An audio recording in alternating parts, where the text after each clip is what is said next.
Furia Bebé. Furia Bebé. Nunca más dormirás siesta.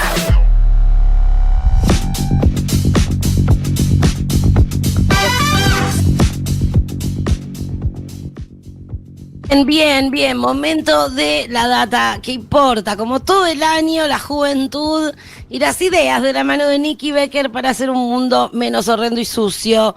Hola, Nikki. Hola, ¿cómo andan? Estuve escuchando tus temas. Ay, gracias, en homenajes a gatitos. Digo. Muy bien, me parece bien. ¿Cómo andan ustedes? Bien, ¿dónde estás, Nikki? Yo en mi jardín, me puse en la parte de la sombra porque, no sé, siento que con el sol me va a salir peor la columna que estando en la sombra por alguna razón, pero dije, hoy la voy a hacer desde el jardín, que es verano, es enero, así que aquí estoy. Pero en mi casa. La misma respuesta que un colibrí dio, en mi jardín. Sí. Bien, ¿de qué vamos a hablar hoy, Nikki? ¿De qué nos vas a hablar hoy? Bueno, en el especial de verano de la semana pasada estuvimos un poco hablando de la capa de ozono, del sol, y hoy nos vamos a ir más para el sur de nuestro país, para esas personas que están vacacionando, por el sur y están viendo capaz los glaciares, así que vamos a estar hablando de la historia de la ley de los glaciares, que es como una novela bien latinoamericana, es lo único que les voy a adelantar. ¿Por qué? Porque Argentina, primero vamos a hablar de por qué son importantes los glaciares y después les cuento un poco la historia de esta ley. Los glaciares en Argentina es el segundo país de la región que tiene más glaciares. ¿Saben cuántos tienen más o menos? Tienen un número. O sea, flasheen un número a ver cuánto piensan que hay. O sea, ¿cuántos glaciares hay en Argentina? No, es muy muchos o pocos son, destinos. Para mí un montón. Yo pensé que había muchos menos. 25. El perito, para mí, 100 glaciares. El Perito Moreno seguro. Ese bien, punto para ahí. Bien. Punto para Quintín. Bueno, hay 17.000. ¿Qué? Y no solo hay 17.000, sino que es un número que hasta está discutido, es polémico y no todos están de acuerdo porque dicen que hay más, que ahora les voy a contar que tiene que ver con la ley después, pero son un montón. ¿Y qué pasa? Los glaciares son la principal fuente y reserva de agua dulce del planeta. Y además son reguladores climáticos, por esto que estábamos hablando el otro día, de que reflejan como el 85% de la luz del sol, entonces hacen que se enfríe el planeta. Y después, bueno, claramente son una fuente de ingreso económico y un atractivo turístico tremendo. Yo justo estaba haciendo esta columna y me acordé que yo fui al Perito Moreno cuando tenía 10 años, y no sé si fueron alguna vez, pero vieron que se puede caminar, no sé ahora, pero bueno. Me da muchísimo miedo el frío, la nieve, todo eso. No me llama nada las ganas. No, pero para mí es muy lindo, pero la cosa es que para ir y entrar realmente al glaciar vos tenías que tener cierto peso y cierta estatura. Y yo tenía 10 años y no me dejaban pasar porque era muy bajita, yo siempre fui muy bajita, y no cumplía con esas características y pensaban como que me iba a morir en el medio del glaciar. Y finalmente le discutí y terminé pasando, pero tengo una foto muy graciosa de mí cuando tenía 10 años, ahí como, no sé por qué tenía un hacha en la mano, o sea, no sé qué tenía, y todos los dientes separados porque yo después usé brackets, pero tenía un montón de problemas, mordía mal, no sé qué hacía. Después usé brackets de colores como por 10 años. Pero bueno, en ese momento todavía no había usado brackets. Así que tengo una foto muy graciosa. Muy lisa. Ponele, no sé, yo me parece que la me da un poco de miedo la foto, pero bueno, ahí se la mandé a Mati Rosu, creo que la van a subir a Twitter. Pero bueno. Tu primera protesta. Total. Así que bueno, claramente el Perito Moreno es el más conocido por lejos y hay gente de todo el mundo que viene a verlo, pero hay 17.000 en todo el país. Y el tema con los glaciares es que al aumentar la temperatura o variar la temperatura en general, se derriten o se caen, y ahí aumenta el nivel del mar. O sea, si hay un glaciar y el glaciar se termina haciendo agua, directamente, ¿qué pasa? El mar aumenta.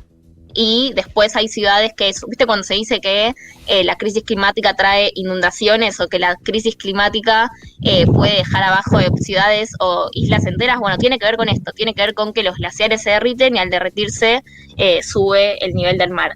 Por eso en Argentina, y por eso es tan importante protegerlos, hace 10 años se sancionó una ley de glaciares que tiene una historia potente. ¿Por qué? Porque empieza todo en 2007, nos vamos a meter en la telenovela latinoamericana de la ley de glaciares. Todo empieza en 2007, cuando se presenta un proyecto de protección de glaciares que pasa primero por unanimidad en diputados, después con algunos negativos en senadores, pero sin mucho lío. Y después les dije que se viene lo polémico, y es que de la nada, la por entonces presidenta de la Nación, Cristina Fernández de Kirchner, lo vetó.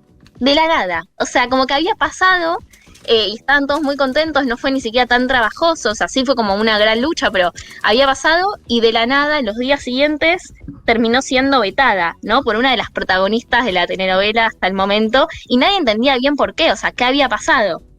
Pero ¿qué pasa? No hay nada bueno en vetarla, digamos, por más de que No. por más de que Cristina Corazón, no hay nada bueno en vetarla, digamos. No, o sea, vetarla, claro, es decir básicamente que no va a ser ley, o sea, que pasó Claro, por el Congreso, pero digo, pero no hay ninguna explicación que conforme, digamos, vetar una ley así. no, de hecho, este veto se conoció como el nombre, por veto Barrick-Gold. La Barrick-Gold es Claro. la multinacional minera dedicada a la extracción de oro más grande del mundo, y definitivamente es el malo de la telenovela, o sea, es la empresa mala de la telenovela, porque se creía que correspondía en gran parte al lobby minero. ¿Por qué? Porque se empezaron a viralizar justo que Cristina se había juntado con Patrick Mank, que él, si busquen la foto porque no hace falta que les diga nada, ¿viste? Cuando alguien tiene una persona, una cara simplemente de malo, come niños, bueno, básicamente esa es la cara de Peter Mank, que era fundador y expresidente de la Barrick-Gold. Entonces se empiezan a viralizar esas fotos y bueno, un poco entendemos de la mano de por qué fue ese veto, y además también por Gioja. Gioja es uno de los gobernadores ahí de San Juan, que es justamente una provincia minera, y socio minoritario de la Barrick-Gold, ¿no? Ahí tenemos como diferentes datos, y actualmente, dato de color, es como el que lidera la Comisión de Ambiente del Partido Justicialista, cosa que no se entiende mucho, como que por qué él, o sea, Gioja, que es como socio de la Barrick-Gold, está como liderando la parte ambiental, pero bueno, eso dato de calor para dejarlo para otro momento. La cuestión es que el veto fue muy sorpresivo. En algún momento lo escuché hablar de este tema y hablan de la cantidad de laburo que da. Ese es como el argumento, ¿no?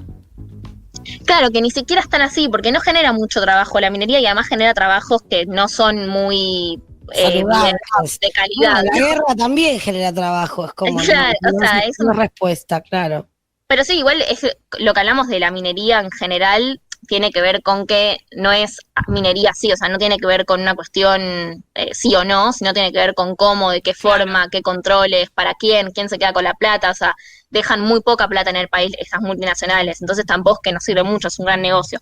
Pero bueno, la cuestión, el veto fue muy sorpresivo y generó bastantes internas dentro del bloque kirchnerista, porque casi todos los que habían aprobado en el Congreso, después de la nada aparecía como su jefa diciendo que no, entonces ellos quedaban como un poco mal, y hay muchos que después de esto se dieron vuelta. Por ejemplo, Filmus, que dio un discurso antes de votar, o sea, cuando votó a favor, diciendo que el 70% de la tierra está cubierta por el agua, pero que solo el 2,5%, se había estudiado un montón, que solo el 2,5% es dulce, y entonces básicamente hay que cuidar mucho los glaciares.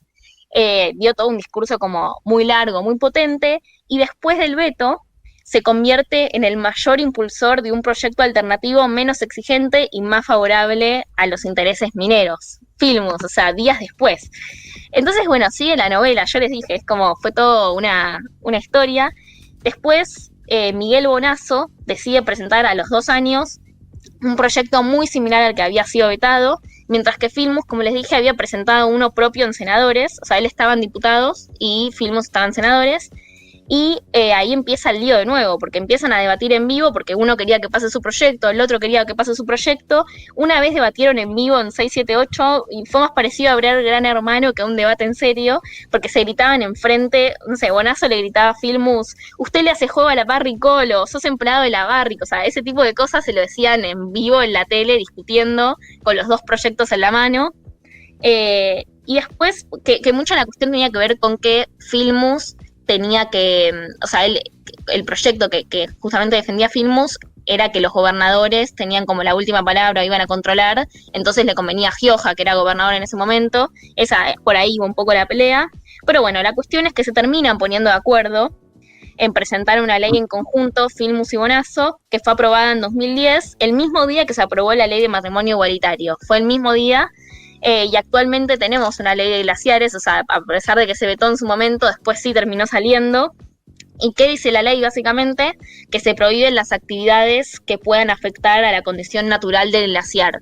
Entonces, por ejemplo, lo que tiene que ver con la liberación de sustancias contaminantes, con la construcción de obras de arquitectura, la exploración y explotación minera, que es esto que estábamos hablando, y la instalación de ciertas industrias. Y hasta el momento hay como 44 proyectos mineros sobre glaciares que fueron frenados a partir de la ley. Hay otros que no, y que son muy famosos y que no se lograron porque hay como esto que les decía, esto de los 17.000, por más que suene un montón, lo que parece es que hay ciertos cuerpos de hielo que no se contaron porque eran chiquititos y según la ley también habría que protegerlos, hay como un poco una disputa con eso, pero igual es una ley que sirvió, que todavía hay cosas para mejorar, pero que es interesante, y se hace mucho el paralelismo entre esta ley de glaciares y la ley de humedales que tanto se insiste para que pase en este 2021 por los lobbies que hay atrás y por un poco todo el trabajo que se estuvo haciendo. Esperamos que en un año les pueda estar contando la historia de la ley de humedales que todavía no salió, pero bueno, esta es la famosa ley de glaciares que tiene como toda una novela latinoamericana de fondo. Sí, qué heavy. Hay que exigir justamente a los que nos caen bien y a los que votamos, más que a los otros, ¿no? De los que uno a veces no espera demasiado. Gracias, Nikki Becker. Te esperamos el próximo miércoles. Buena semana. A Besito, ustedes. Nikki.